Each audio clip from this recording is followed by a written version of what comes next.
Bonjour mes amis, bonjour tout le monde, ravi de vous retrouver. Aujourd'hui nous allons voir une vidéo de formation de Microsoft Excel.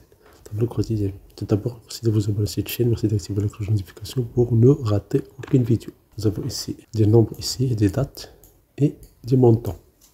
Ce sont juste des valeurs aléatoires. Je veux faire l'analyse de ces données-là. Donc la première des choses, on va cliquer sur Insertion.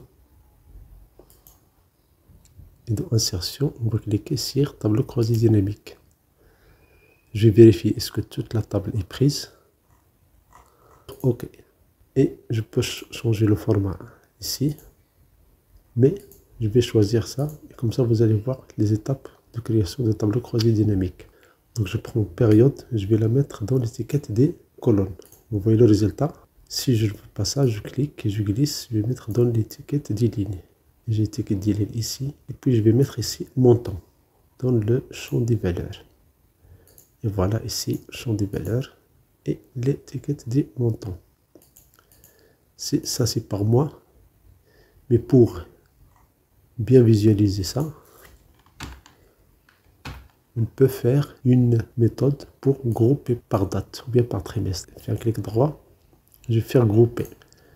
Grouper la date de début, la date de fin. On va choisir est-ce que par année ou bien par trimestre. Si je fais juste par année, voilà, j'ai le total par année. Je fais un clic droit, je fais dissocier, puis un clic droit, je fais grouper. On va faire trimestre et l'année.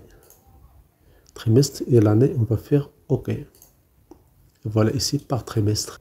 Vous voyez ici un trimestre, un champ a été créé ici.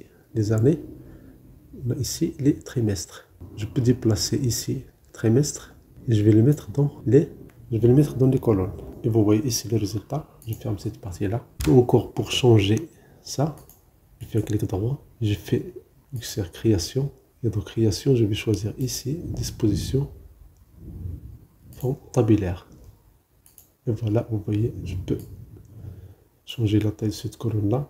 Et vous voyez ici trimestre 1, trimestre 2 jusqu'à trimestre 4 et le total. Astuce, supposons que je veux les données de trimestre 2 de 2002. Ici, je fais un double-clic.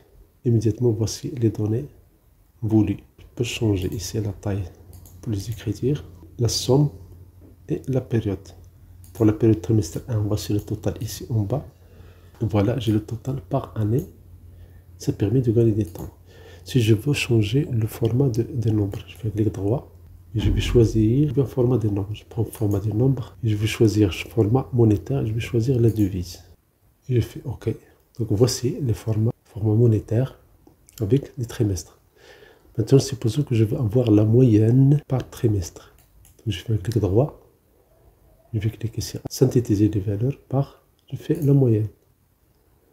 Et voilà, par trimestre, la moyenne de chaque année.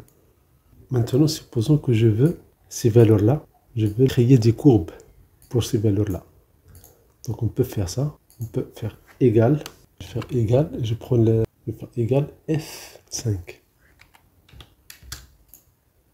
Et voilà, j'ai des valeurs ici, correspondantes à ces parties-là. Ce que je vais faire, accueil, mise en forme conditionnelle. Je vais faire les barres de données.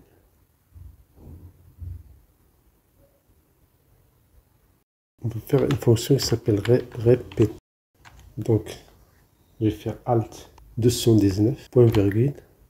Je prends la cellule F5. Je vais la diviser par 10. Je fais un double clic. Et pour voir ici, donc au lieu de la diviser par 10, je peux la diviser par 88. Et vous voyez ici, les données changent. Vous voyez ici, c'est visuel. Si dans 2001, il y a un changement, je prends par exemple dans 2001, au lieu de 180, je vais faire 180, je vais faire 18 000, clic droit, je vais faire actualiser. Actualiser. Et vous voyez, c'est visuel à côté de ces valeurs-là. Ça, c'est pour le total. Merci pour votre temps. Merci de vous abonner à cette chaîne. Merci d'activer la cloche de notification pour ne rater aucune vidéo.